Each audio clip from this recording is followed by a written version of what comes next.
A bright day, the weather is perfect.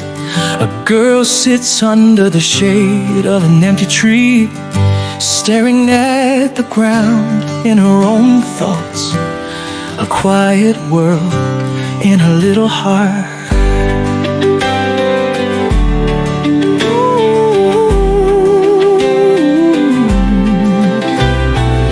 Suddenly a man comes with a frown.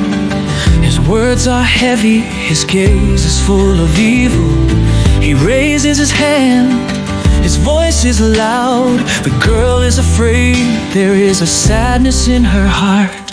A kind man from his chair gets up, goes forward without hesitation.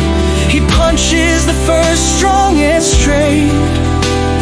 The bad man trembles, he is no longer a revolt.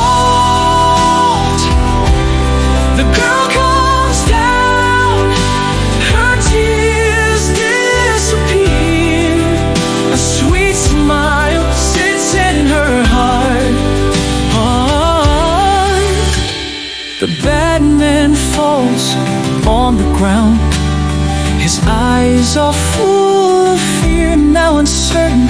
The kind man says enough. A calm girl, her heart is won.